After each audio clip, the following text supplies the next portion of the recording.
Halo Sobat Lingkungan, selamat datang di podcast Ekorum bersama saya Nora Arifin. Kali ini kita akan membahas terkait dengan isu tambang ilegal di Sumatera Barat, Solok Selatan. Isu tambang ilegal ini sangat berpengaruh pada uh, lingkungan, masyarakat, hukum, bahkan integritas aparat sendiri. Terkait dengan isu tambang ilegal ini, kita akan membahasnya bersama dengan narasumber kita yang tentunya sangat berkompeten di isu tambang ilegal ini karena beliau aktif mengadvokasi isu tambang ilegal ini sedari tahun 2016. Beliau adalah Aulia Rizal. Untuk itu kita akan berkenalan langsung dengan narasumber kita kali ini. Halo Bang Aulia Rizal, biasa dipanggil Bang Paul ya Bang? Iya betul. Apa kabar Bang? Kabar baik, alhamdulillah, Nora. Oke, mungkin silakan perkenalkan diri dulu ke teman-teman kita hari ini Bang. Iya, Silakan Bang. baik. Perkenalkan, nama saya sebagaimana sudah disampaikan oleh host Nora ya. Saya Aulia Rizal, eee, kerap dipanggil sebagai Paul. Saya eee eee, berprofesi sebagai advokat atau pengacara publik tepatnya. Dan sudah melakukan aktivitas advokasi itu sejak tahun sebetulnya kalau dihitung sejak zaman mahasiswa ya, saya sudah melakukan advokasi itu sejak tahun 2009. Tapi sebagai orang yang, bekerja secara intensif di dunia hukum sejak tahun 2015. Nah, tahun 2015 itu, saya bersama teman-teman, khususnya di Lembaga Bantuan Hukum Padang, itu, melakukan advokasi di isu sumber daya alam, isu lingkungan hidup, dan berbagai isu demokrasi dan hak asasi manusia, secara umum, eee sampai di tahun-tahun berikutnya pasca 2015, bahkan sampai saat sekarang gitu. Oh oke, artinya memang Bang Paul sudah aktif melakukan kegiatan advokasi ini mulai dari zaman kuliah ya Bang, terus Betul. juga terlibat di LBH Pers Padang ya Bang? Betul. Oke. Mhm. Nah, Bang, dari tahun 2015 ya mengadvokasi terkait dengan tambang ilegal ini.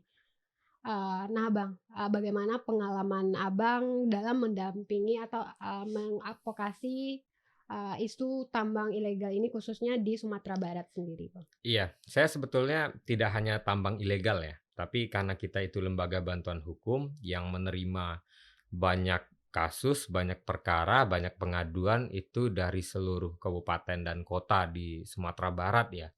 Jadi isu soal tambang ilegal itu adalah salah satu. Tapi secara lebih generik ya, itu ada kasus soal tambang ilegal, ada kasus soal soal lingkungan secara umum dan sumber daya alam juga ya. Jadi kalau yang khusus berkaitan dengan tambang ilegal ini memang itu kami lakukan itu sejak tahun 2015. Nah, berbicara mengenai pengalaman gitu ya. Kalau pengalaman saya dan teman-teman ya, karena saya waktu itu yang cukup concern, ini penting ya untuk disebutkan. Dari sekian banyak kasus yang saya tangani, dari sekian banyak kasus yang saya tangani baik di, konteks, pencemaran udara, lingkungan, di Sawah Lunto misalnya, ada di daerah misalnya di Solok Selatan gitu, beberapa titik di Solok Selatan itu di Kabupaten Solok dan juga Damasraya dan berbagai daerah lainnya. Saya ingin menyampaikan, karena keterbatasan waktu yang kita miliki itu, soal pengalaman di, eee, kasus Kabupaten Solok. Nah, ini kasus yang sebetulnya baru kembali mencuat itu ya, itu di tahun ini. Oh Ah, tahun ini ya Bang? ya tepatnya di penghujung September gitu. Nanti teman-teman bisa cari beritanya gitu dan ini berita yang bagi saya atau bagi banyak orang khususnya di kabupaten itu sangat serius gitu kan. Oh yang kejadian di Ulu Suliti ya Bang kalau nggak salah? tanggal berapa ya itu? Oh, Yang mengakibatkan ada 13 kematian korban orang, itu? ada orang yang meninggal, bayangkan itu ada 13 nyawa yang meninggal, itu, berada di, area atau di wilayah, aktivitas penambangan emas ilegal yang dulu saya advokasi bertahun-tahun silam, gitu. Nah, kasus itu saya tangani itu seperti yang disebutkan sebelumnya ya, itu sejak tahun 2015 gitu. Oke, 2015. Jadi masyarakat ini sebetulnya, sudah melakukan upaya. Masyarakat yang terdampak waktu itu ya, di daerah itu sudah melakukan berbagai upaya sebelumnya, sebelum mengadu ke kami ya, yang pada akhirnya saya dampingi, itu, melakukan aktivitas, perjuangan dari, eee, berkoordinasi, pelaporan dan atau pengaduan ke, polsek gitu ya, karena itu jenjang kepolisian yang paling rendah ya, paling bawah gitu, dan kemudian ke Polres juga sebetulnya di, saat sebelum, datang pengaduan ke kami. Nah, waktu itu, memang, itu sebagai, kasus, tambang ilegal yang pertama kali saya dampingi waktu itu ya. Saya mencoba untuk melakukan advokasi ini. Memang pada akhirnya kami melakukan advokasi ini sangat serius waktu itu. Kenapa? Karena di tahun 2015 itu, eee, ya kita bisa bilang, perjuangan dilakukan masyarakat saat itu di Polsek sama Polres gagal, gitu. Kemudian karena, dari, proses interview kita dengan, klien waktu itu, ini nggak mungkin lagi dilakukan di tahap Polsek dan Polres ya, Mmm. dan pada akhirnya ya kita mencoba untuk langsung melakukan aktivitas pelaporan ini secara hukum, secara resmi ke Polda Sumbar. Ternyata ini prosesnya nggak gampang gitu. Proses pelaporan ke Polda Sumbar ini, punya jalan yang cukup panjang waktu itu yang kita lakukan. Ini agak panjang sedikit nggak apa-apa ya, Iya, karena nggak apa-apa, Mas. prosesnya penting gitu. Nah, jadi dari proses itu nggak langsung waktu itu pelaporan yang dilakukan oleh kepolisian itu, pelaporan kita lakukan ke kepolisian itu langsung berjalan mulus gitu loh. Jadi kepolisian waktu itu memang kami yakini ya itu mempersulit proses gitu. Mempersulit proses, kami lempar-lempar gitu ya dari, satu unit ke unit lainnya, dari satu, ruang ke ruang lainnya waktu itu. Jadi ya, eee eee, apa, dan, pada saat itu masih juga belum bisa kita mendapatkan dokumen laporan resmi ya yang dikeluarkan dalam bentuk LP oleh kepolisian. Karena kalau kita mau melakukan pelaporan kan harus ada LP resmi ya. Nah, justru yang kami diberikan oleh kepolisian Polda Sumbar waktu itu surat tanda terima surat. Nah, kami bisa mempertanggungjawabkan semua apa yang ya kita lakukan karena dokumennya masih kita simpan nih, kita pegang nih, gitu ya.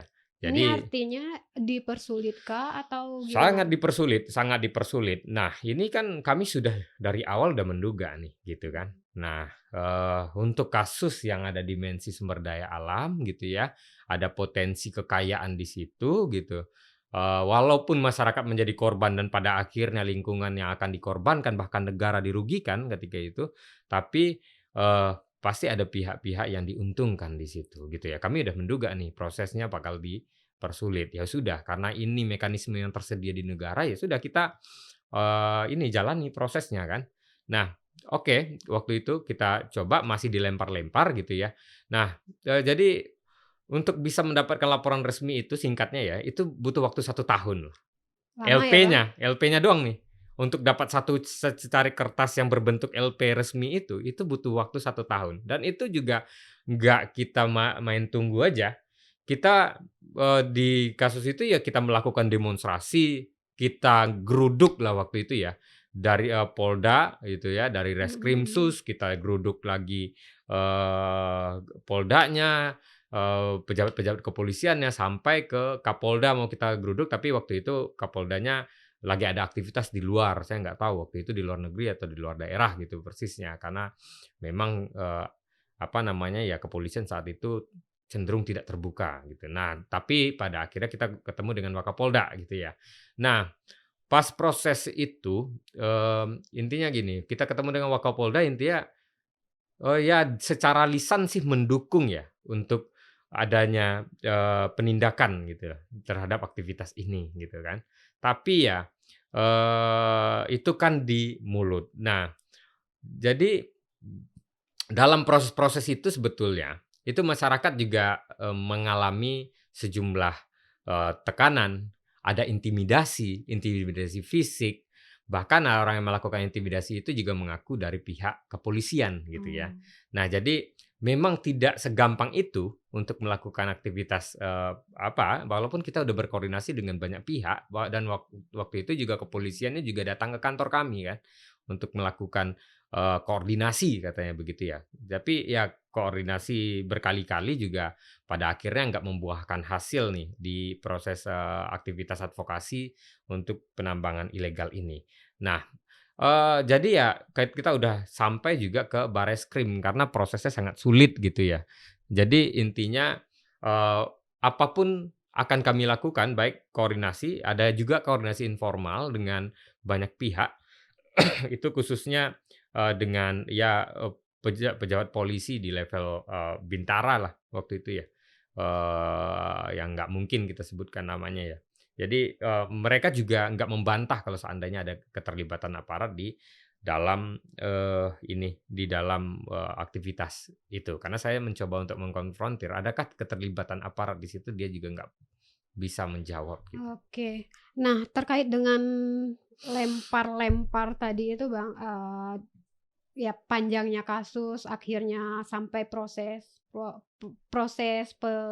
pendampingan itu sampai 1 tahun ya Bang? Ya itu untuk Eee, mendapatkan 1 LP aja. nah itu apakah termasuk dari salah satu tantangan terbesar dari aktivitas advokasi ini atau gimana Bang? Apakah, ini cuma bagian kecil Bagian dari kecil. tantangan besar itu? Bagian kecil, ini bagian kecil aja. Jadi butuh keringat yang besar untuk mengungkap kejahatan di isu sumber daya alam dan pada akhirnya berdampak terhadap kerusakan lingkungan hidup ini, gitu loh. Dan merugikan negara, gitu. Iya, Nah, betul. kenapa tantangan ini hanya tantangan kecil? Karena ya kita geruduk tanpa ada, risiko yang berarti ya. Ini hanya, upaya yang ya kami akui kadang merasa cukup lelah ya untuk mengungkap, bobrok dan, apa namanya ya, sindikat kejahatan di isu sumber daya alam ini, apalagi melibatkan, apa namanya ya, diduga kuat melibatkan aparat kepolisian waktu itu. Nah, jadi, ada teror yang dialami oleh masyarakat. Bagi kita kan itu penting ya, karena masyarakat itu diteror, yang diancam adalah nyawanya, gitu kan. Teror semacam apa itu Bang? Iya, teror ada yang mau dipukul langsung, ada yang mau apa namanya, bagian tubuhnya mau disup gitu katanya kan, bagian tubuhnya ada yang disup, ada yang ditungguin, ada yang mau diadu domba dengan masyarakat lain. Itu baik dari pelaku langsung, pelaku lapangan, sampai orang yang mengaku aparat kepolisian kepada masyarakat. Dokumennya masih ada kok, itu lengkap. Oke, nah terkait aparat ini Bang, apakah, dalam kasus tambang ilegal ini atau, kasus pendampingan Abang selama ini di tambang ilegal ini, apakah ada keterlibatan dari aparat itu sendiri Bang? Iya, seperti yang disampaikan tadi ya, gitu. Jadi ada keterlibatan, mereka melakukan ya seperti, melakukan semacam apa ya, mendampingi, bukan mendampingi ya, itu terlalu baik kata-katanya, tapi persisnya, terjun ke lapangan untuk melindungi, gitu. Nah, ada yang itu pelaku lapangan. Nah, ada yang dalam bentuk kita merasa dipersulit ini untuk melakukan proses penegakan hukumnya. Udah bayangin nih dari proses yang ada di daerah ya, kepolisian di kabupaten itu gitu ya, itu persisnya kalau ingin saya sebut itu di, daerahnya yang aktivitas tambang ilegal itu ada di, eee Kenagarian ya, itu desa, Sungai Abu, Kecamatan Hiliran Gumanti, gitu, yang tempat Mmm. kejadian 13 orang meninggal pada akhir September Oh tadi. itu di Hiliran Gumanti ya Hiliran Bang? Gumanti, Oke. gitu ya, nanti kita bisa cerita dengan kasus yang baru ya, yang terjadi pada akhir November kemarin. Terus yang terakhir, eee, apa, apa namanya, Kabupaten Solo gitu, yang berdekatan lah dengan, Solo Selatan yang kasusnya sangat hangat ya, bahkan sampai hari ini, Iya. gitu. Nah, tapi yang saya ingin sampaikan lagi ya, yang soal tantangan tadi, apakah ada tantangan? Ada tantangan lainnya, itu kita nih pengacara atau masyarakat juga gitu ya, sebagai orang yang kita dampingi atau klien kita itu seolah-olah kita diperlakukan bertindak, seperti mereka, penyidik, gitu. Kita melakukan penyidik, mengumpulkan alat bukti, gitu ya, itu beratnya. Karena ini aktivitasnya berada di wilayah yang sangat berisiko kan. Ada di, apa namanya ya, di dalam kawasan hutan gitu loh, kawasan hutan, yang sekelilingnya itu ya, itu bertebaran pohon-pohon dan jauh dari pemukiman warga gitu, Apakah dan apakah aktivitas tambang ini termasuk di hutan lindung juga itu, Bang? iya, kawasan hutan lindung yang ditetapkan melalui SK Menteri Kehutanan kan. Nah, ini kan hutan yang harusnya dilindungi gitu ya, punya fungsi lindung dan harus dilindungi karena dia menjaga ekosistem yang ada dalam kawasan itu, mencegah erosi, mencegah banjir dan juga, apa namanya, menjaga keanekaragaman hayati dan harus dilindungi dari berbagai bentuk apapun aktivitas ilegal, gitu. Itu kan fungsi lindung seperti itu, Iya. gitu kan. Nah, tapi faktanya itu tidak sesederhana bunyi undang-undang, gitu. Di lapangan kita bisa temukan itu, apa namanya ya, kalau kita, apa, bisa mengacu ke banyak data ya, dari teman-teman yang punya concern dan berfokus di isu sumber daya alam, itu kawasan-kawasan hutan lindung bahkan konservasi, itu juga banyak aktivitas-aktivitas ilegal gitu ya, yang, dari skala kecil dan juga sangat banyak aktivitas yang, berskala masif atau besar gitu kan. Nah, itu salah satunya tuh yang di Kabupaten Solo dan juga Kabupaten Solo Selatan. Itu bisa aja kita searching itu data dan temuan dari, lembaga-lembaga masyarakat sipil ya, itu yang concern di, dalam melakukan pemantauan, investigasi, dan juga pendokumentasian di isu-isu sektor sumber daya alam dan lingkungan hidup gitu. Nah menarik, tadi Abang juga menyinggung terkait dengan isu yang sangat hangat di, bulan November kemarin ya Bang, kalau nggak Iya, salah. Itu betul. terkait dengan aparat tembak aparat ya Bang? Iya, polisi tembak Oh, polisi, polisi aparatnya kan tembak banyak, ada iya Satpol iya iya, PP, ada tentara, ada polisi polisi. tembak polisi. Nah, itu sebenarnya kasus apa sih, Bang? Apakah masih terkait dengan kasus tambang ilegal kah juga atau gimana? Nah ini, jadi memang ya kalau seolah-olah ya no viral no justice gitu ya, no Iya, viral no justice atau seolah-olah lagi nih, ini percuma lapor polisi gitu kan. Kenapa? Kalau yang kami lakukan ketika itu kan nggak seperti saat sekarang yang jauh apa, yang relatif lebih, eee eee, gampang atau lebih ini ya, lebih dekat, pendekatan, masyarakat ini atau netizen itu ya, itu, apa, udah ketemu nih salah satu nomenklatur percuma lapor polisi dan no viral no justice. Zaman kita nggak ada. Kita cukup sulit untuk memviralkan kasus ini ya, atau membumingkan kasus ini. Makanya keadilan itu kita waktu itu melakukan pendampingan itu dari tahun 2015 sampai aktif sampai kurang lebih ya itu 3 tahunan gitu ya. Itu nggak viral-viral kan nggak iya. apa, nggak seperti kasus yang, eee, viral saat ini. Kenapa? Itu karena ada satu AKP yang kita ketahui dan udah beredar namanya di, berbagai pemberitaan itu bernama Dadang gitu ya. Itu menembak salah satu polisi yang bernama AKP Ulil dan pada Mhm. akhirnya AKP Ulil ini meninggal dunia karena tembakan, yang dilakukan oleh AKP Dadang ini. Nah gitu ya. Nah itu sebetulnya kita bisa melihat ya, itu polanya seperti puncak gunung es saja. Mungkin orang nggak tahu nih, kasus yang saya dampingi sama kawan-kawan di LBH Padang khususnya waktu itu ya, Mhm. itu kan nggak banyak orang tahu atau sedikit banget orang yang betul-betul tahu, Iya. soal praktek backing-membacking di kawasan Sungai Abu gitu ya, yang meninggal, yang pada akhirnya Iya. membuat 13 orang meninggal dunia. butuh 7 tahun kan. Nah, meninggal dunianya ini yang ribut orang, gitu ya. Pas penambangan ilegalnya enggak, gitu. Nah, di kasus Dadang juga begitu. AKP Dadang nembak, kemudian orang, ribut di berbagai platform media sosial, baru keangkat gitu kan. Nah, baru keangkat salah satu teman kita yang, mencoba concern untuk ngangkat itu adalah Walhi Sumbar kan, Mhm. soal itu. Kenapa? Ini bukan persoalan, AKP Dadang yang nembak almarhum AKP Ulil saja, Iya, gitu iya. ya. Itu lebih dari kasus itu, lebih dari praktek, pembunuhan, sesama rekan sejawat di kepolisian saja. Tapi, ini ada dimensi lain yang harus diungkap gitu loh.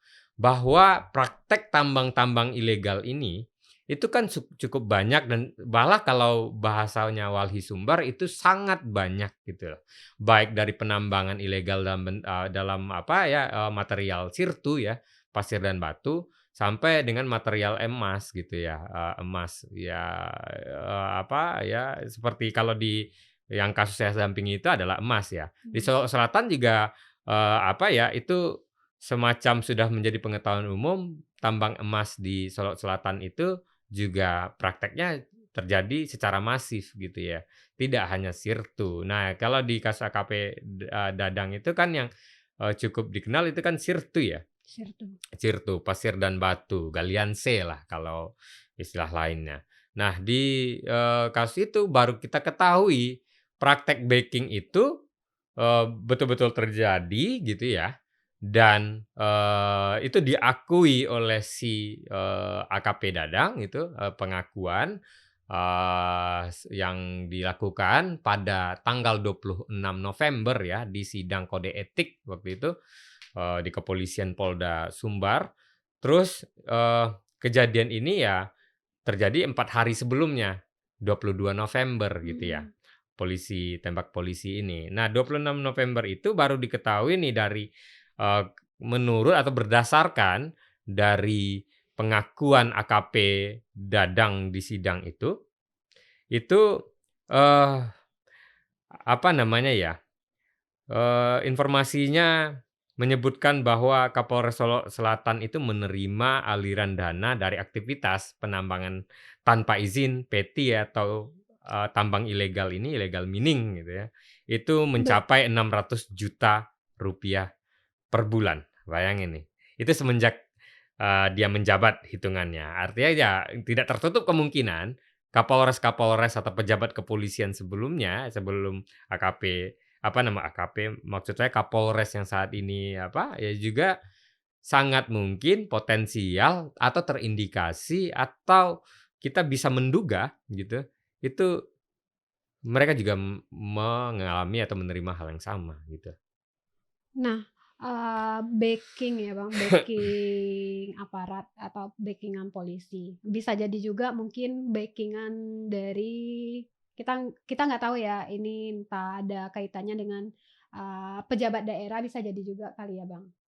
Atau gimana?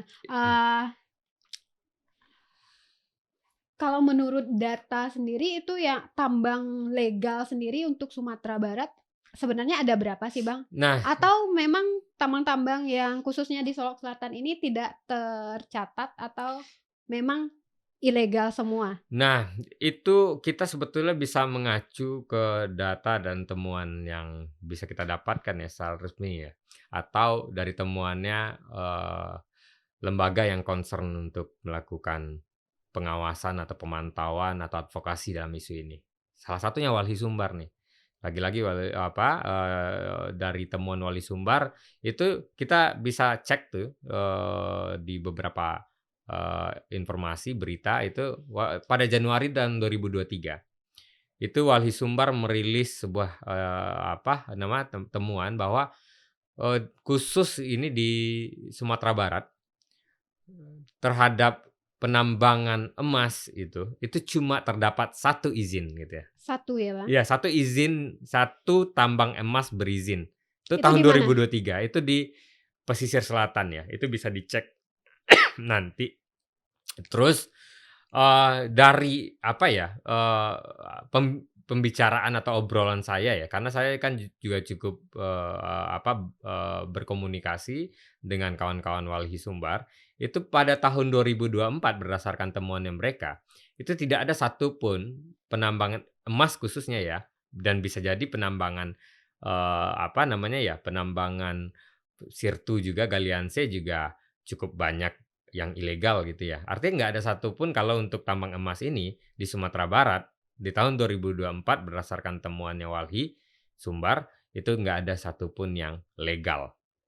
Tidak ada yang berizin. Artinya semua tambang-tambang emas di Sumatera Barat pada akhirnya saat ini itu tidak ada yang legal, ilegal semua. Nah, tambang-tambang, tambang emas, tambang galian C, itu tidak ada yang berizin, cuma satu ya Bang, itu pun di pesisir Tahun selatan. 2023 Januari itu 2023 yang disampaikan Januari oleh itu, Walhi.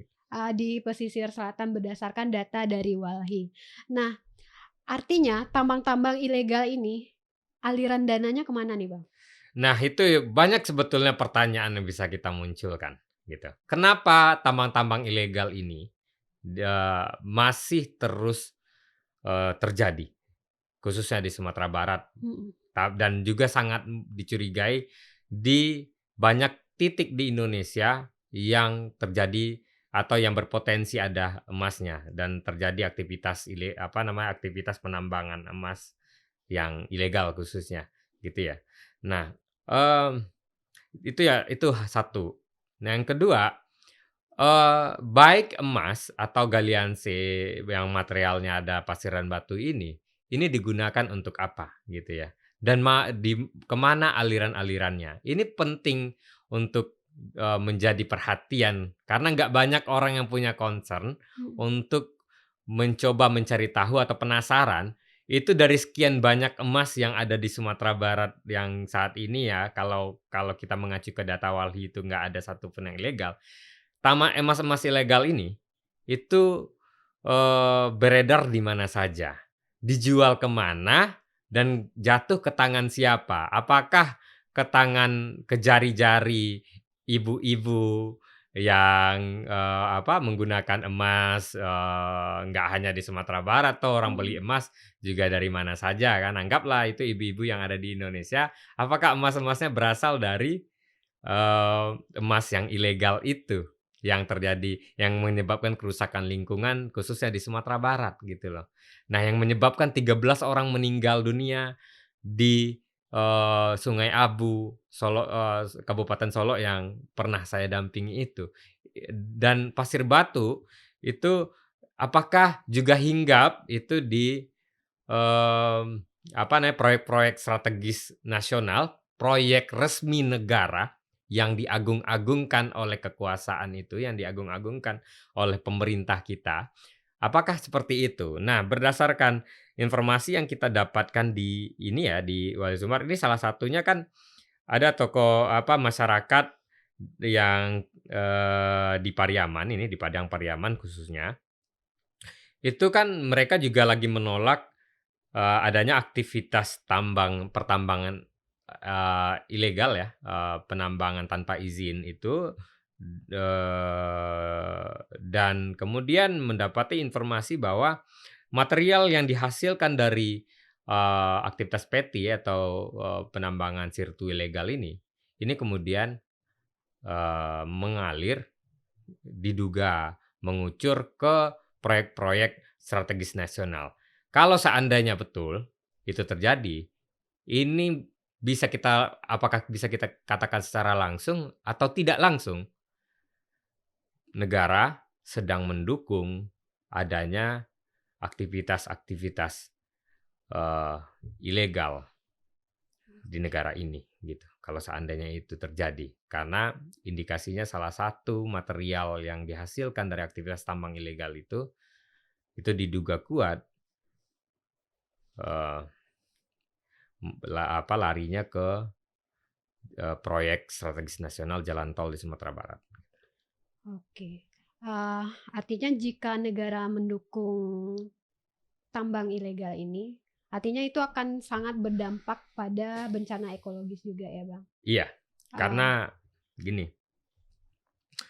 Eee, Satu pembiaran dan juga dugaan backing dan, praktek, perlindungan liar yang dilakukan oleh aparat ke, apa namanya ya, ke Kabupaten Solo, Sungai Abu Hiliran Gumanti itu, kemudian mengakibatkan longsor, ada 13 nyawa orang yang pada akhirnya dikorbankan gitu ya, karena dampak dari, bencana itu.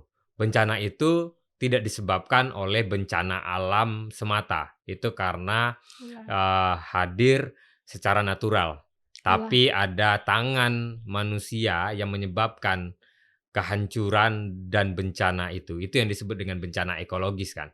Nah, bencana ekologis ini tidak lepas dari, sistem yang bobrok gitu ya.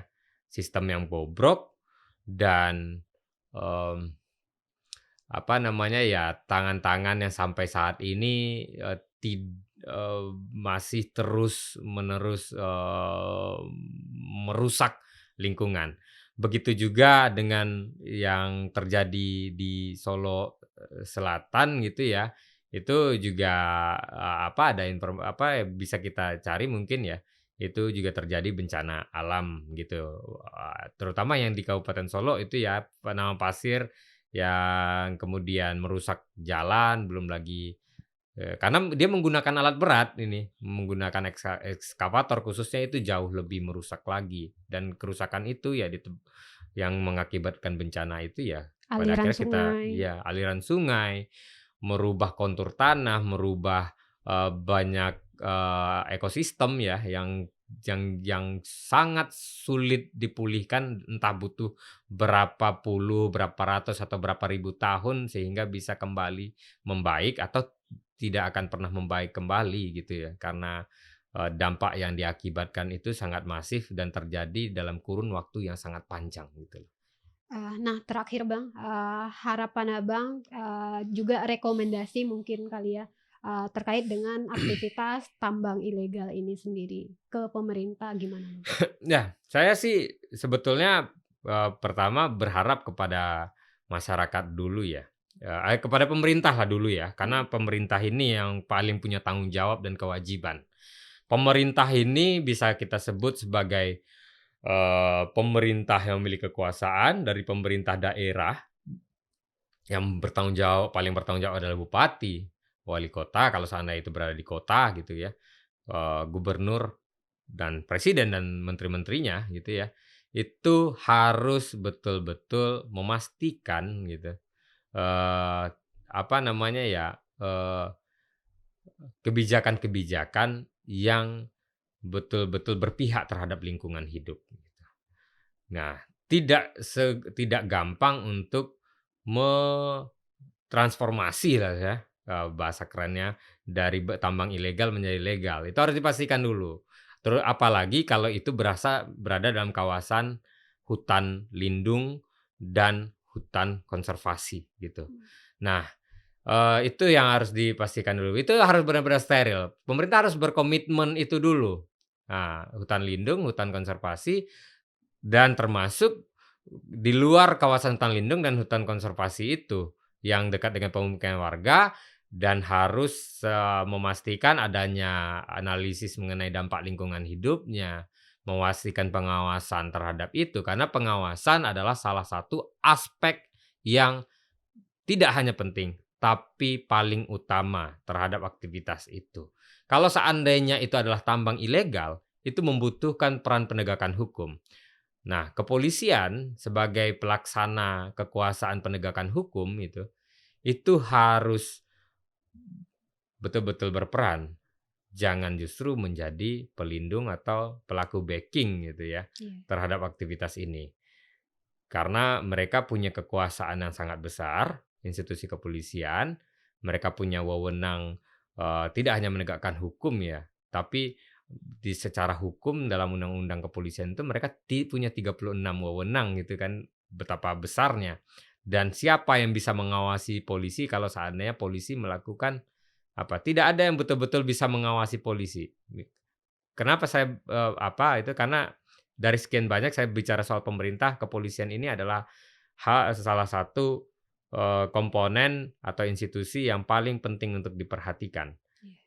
Karena kekuasaan penegakan hukum itu adalah mereka dan, sepanjang catatan yang ada itu ya, mereka yang paling sering terdengar itu melindungi, aktivitas-aktivitas ilegal dan sampai saat ini belum ada kekuasaan atau institusi yang bisa melakukan pengawasan secara, baik dan seimbang, check and balances terhadap institusi satu ini ya, gitu. Nah, terakhir kepada masyarakat gitu ya, eee, kepada masyarakat, awasi terus persoalan ini gitu, sebisanya, tidak terlibat dalam aktivitas penambangan ilegal, justru masyarakat harus memantau kerja aparat kepolisian gitu ya. Kalau seandainya semua orang, bisa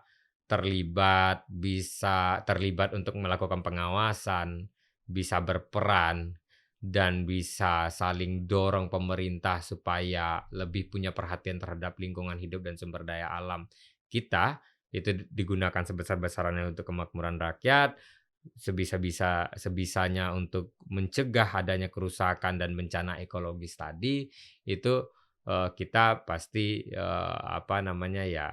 kita selamat, negara diuntungkan, dan pada akhirnya lingkungan hidup terjaga dengan baik, kita semua adalah penikmat dari, kebaikan dan manfaat yang dihasilkan oleh lingkungan hidup sendiri itu. Ya, sangat banyak sekali insight yang kita dapat hari ini. Semoga teman-teman bisa, menerapkannya juga di kehidupannya, semoga juga nantinya tambang-tambang ilegal yang ada di, Solok Selatan, Sumatera Barat, atau di seluruh Indonesia, semoga penanganannya, bisa segera dilakukan oleh pemerintahan dan tidak ada lagi tambang ilegal tentunya. Dan semoga, kerusakan lingkungan secara ekologis itu tidak ada lagi. Mungkin hanya itu podcast kita kali ini, sampai jumpa di podcast selanjutnya.